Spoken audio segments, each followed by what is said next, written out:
What is up, people? This is Rohan, and in the next 12 minutes, I'm going to change how you think about retention forever.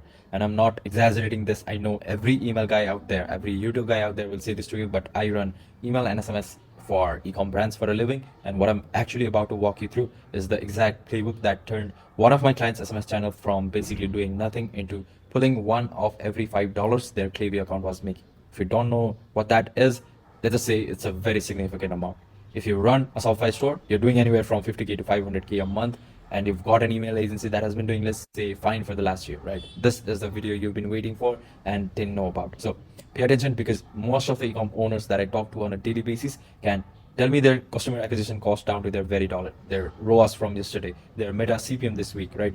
But when I ask them about their revenue per SMS sent, they go completely silent. And this is the problem right here. This is the problem that I'm trying to solve with this video. Let me show you what I mean. All right. So the title up here says SMS isn't just another channel, right? And I really mean that, because SMS right now is the most undervalued asset in ecom. And I'm not exaggerating that one bit, because 90% of the brands that are doing it are completely wasting it. Now, this is not me being dramatic, because that's just literally what I see when I open up a new client account and look at what they've been doing, right? I put up a little quote here for a reason. This says, check your last 10 SMS sends and check how many were tied to a real moment and how many were there just because it was a random day of the week. This is the question I ask every single founder when they hop on a call with me. And every single one of them goes completely silent after I ask them this. Because deep down they know, right? Most of the texts that they've been sending have nothing behind them. There's no drop, there's no restock, there's no window closing. It's just Friday and they just text it because they have it on their calendar, right? And it's always a discount.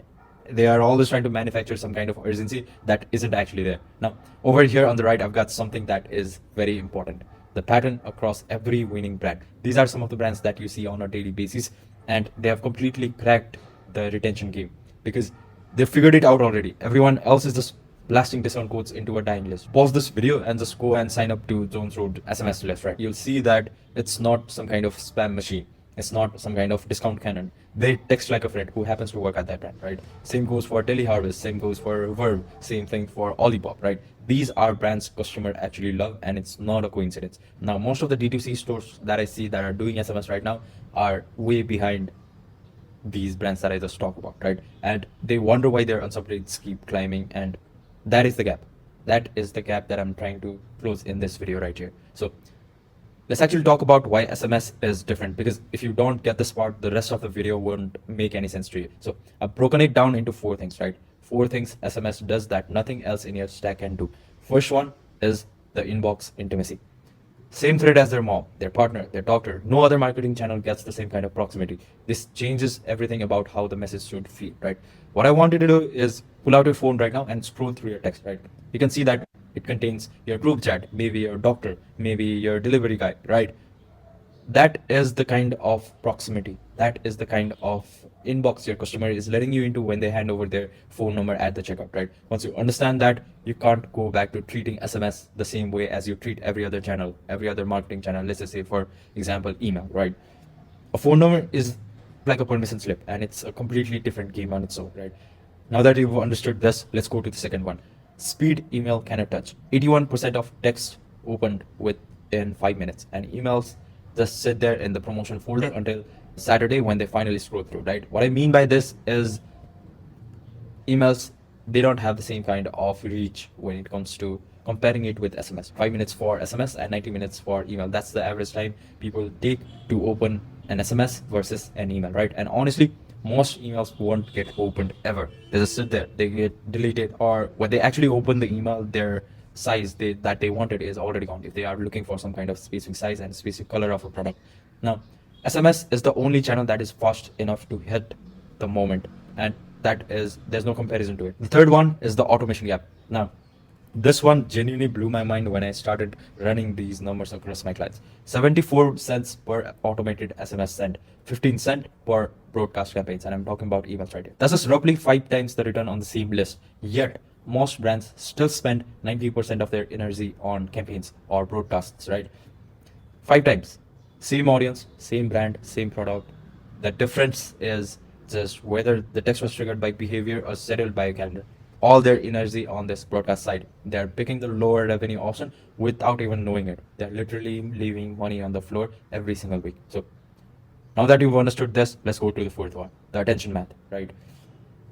D2C margin, they average to around 8% or 9% right now, right? And for every $75 in revenue, the brand keeps, let's say, for example, 6%, like I've mentioned here, right? It cannot afford to miss a repeat purchase at that math. SMS is the fastest lever to lock one in, and this is the part nobody talks about loud enough. 8%, 9%, that's the average, right? In that math, missing a repeat purchase is completely brutal. Acquisition does not save you anymore, right? Repeat customers do. And SMS is the sharpest, fastest tool you have to bring those repeat customers back. So that's the foundation, right? Now let me actually show you what happens when this gets done right. All right, this is the part I'm actually excited about, and the brand that turned SMS into one in every five click dollar, how it actually got done right. I'll keep this anonymous because the founder is private, but the numbers are real right here. This was a premium brand.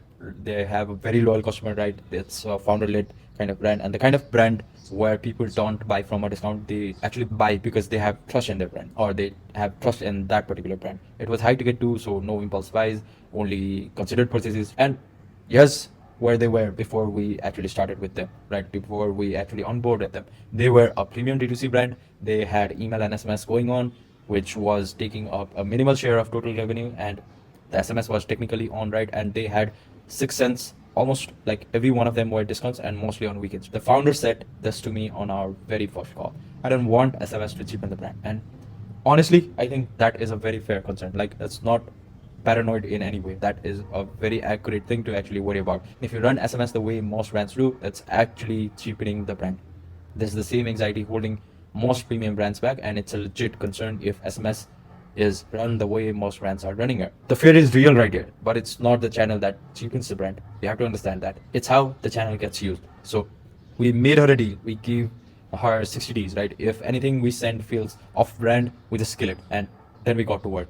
Here are the exact steps that we followed along and what we actually did. Now, number one, the calendar cut. We killed the promo calendar, right?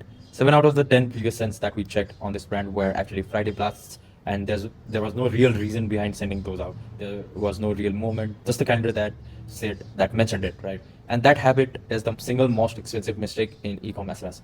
When every text is a discount code, the list learns to wait and stops buying between cents, right? The customer was trained to wait, right? They were trained by them, by their own brand, because every text was a discount. They started waiting for the next discount before actually buying the product. Full price sales were dropping not because the product changed, but because the SMS strategy had taught people to never buy at the full price again. So we cut the cents in half just like that. And Friday blasts, they were gone as well. We only kept the text that tied to a very real moment. Let's say for drops, for restocks and stuff like that, right? Now, number two, the flow rebuild. We rebuild the flows before touching the campaigns. Now, most brands obsess over what to send this week, right? Meanwhile, the flows that they are running in the background have a default copy from 2022. This very seriously, right? Abandoned cart, browse abandonment, post purchase, win back. These all print money while the theme slips.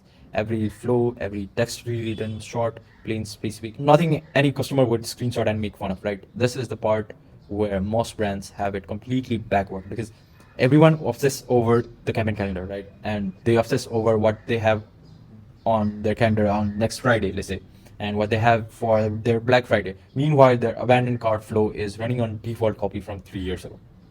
Their post purchase flow have never been touched. Their win back flow didn't particularly exist, and these are the texts that work in the background. Someone hits the cart in 3 in the morning, and your flow does not work. You're asleep. The flow is making you money, and that is leverage right there. So we rewrote every flow from scratch. They were short, specific, like I said, and we made every text sound like a real person at the brand sent it, right? Not a marketer, not a brand, not even a person. Now, the number three is the lane discipline. Let SMS do what SMS is actually good at. Not a pitch, no storytelling, not a landing page with 160 characters, just a nudge, the tap on the shoulder, the short message that closes the loop on interest the customer already has. Email kept the depth, SMS carried the timing, clear lanes. This is the lane discipline thing. Most brands try to make their SMS do way too much, right? They cram a sales pitch, a product description, a story, a CTA in a couple of characters, right? It reads like a banner and gets squeezed into text. And customers can smell that, right? SMS is not a pitch. Email keeps the depth, the storytelling, the visual stuff, the real explanation, but SMS carried the timing, the reminder, the push, the clear lanes. and different job. Once we had those things in place, we ran 5 specific type of SMS. Every single text we sent had to fit one of these 5 categories. If it didn't fit, we didn't actually send it, right? That one rule alone changed the whole program. The 5 SMS that we ran, and it had intent behind each one of them. So launches, right? Restocks, scarcities, loyalty moments, lifecycle flows. Let us go from the top. Launches. Early access for the SMS list. They hear about it before the email, before any other social media platform. It feels like the insider energy, right? This is easiest one to get right. And anytime there was a new drop, new collection, new color, the SMS list got it first, right? Before email, before Instagram, before the website. The insider energy is what makes a customer feel chosen, and that's what's keeping them on the list for years. Restocks. The warmest buyers on the site is the one who click notify me, and SMS on that trigger outperforms every single thing. Now, scarcity. Real windows closing, limited stock, never fake urgency. That is what trains a list to tune out, right? And loyalty moments, VIP early access, points about to expire, makes best customers feel chosen. Lifecycle flows, cart, browse, push purchase, win back, the background engine that does not need a content calendar to run. Now, this loops back to what I was saying earlier, right? The 24/7 engine, no content calendar needed, just runs like forever, right? That's the whole menu. 5 types, nothing else gets sent. This nothing at all. Now, here's the result. Email plus SMS combined drove about 30% of the total revenue. 30% of total revenue from Klaviyo, email plus SMS combined as a single retention engine. So almost third of their entire revenue was coming from one engine, the retention engine, right? Not ads, not new customers, repeat customers being back through email and SMS working together, right? 80% of that retention revenue came from emails. Emails still do the heavy lifting, right? That is the depth channel. Yeah. Email does the heavy lifting, and I'm not anti-email or anything like that. Email is the depth channel. It tells the story, it carries the brand, it does its job, and it's good at it, right? 20% came from SMS alone. One out of every $5 Klaviyo, one out of every $5 Klaviyo bought in, and here's the kick, and here's the kicker. Fewer text, more revenue, better list health. That is what we are doing for this brand, right? Now, here's the key takeaway from all of this. Not a one-off or pattern, right? Same approach, different brands, same trajectory every single time. This is not just one client that got lucky, right? This is a pattern. I've seen this across every brand that I've run. Same approach, 5 specific type of SMS, same lanes, right? The trajectory looks almost identical every single time. What shows up across every single brand running SMS, right? The brands that send with intent keep their list alive for years. The brand that blast hits a revenue cliff in 6 to 12 months, and they don't know the reason why, right? This is the reason why. Now, what actually happens when SMS gets run like email? This is very important as well. The list doesn't die loud, right? It dies quietly. Unsubscribe rate will go up, click rates will dip, revenue percents will decline, and by the time anyone notices, the trust is already gone, and there's no version of now. You have to understand that SMS is not the problem; it's the trust problem, right? Yeah. Nobody wakes up one day and says, "Hey, our SMS just collapsed." It's just slowly stops working. Click rate goes from, let's say, 6 to 4 to 2, right? Revenue percent drops, unsubscribe rate climbs, and there's no copy fix for that. Once a customer declines your brand, it's just another spam machine, and it's done. They unsubscribe, they block, they never come back, right? And SMS is not the problem. It will be your trust problem, and it will be very permanent. And trust is the one thing you cannot buy back with a better discount. You have to understand that. An SMS list is probably the most valuable asset a brand owns, and most brands aren't treating it that way. Every name on an SMS list is somebody who you let into the same inbox as their mom, their doctor, and that is very rare, right? That is very precious. And in 2026, with rising ad costs and shrinking margins, the list might literally be the difference between a brand that scales and a brand that plateaus in a certain revenue. Most brands are treating it like a clearance bin, right? Most spending their trust as fast as they can, and you don't have to be one of them, right? Now, if you want this running properly on your store, you know who you talk to, right? That's it. That's the video.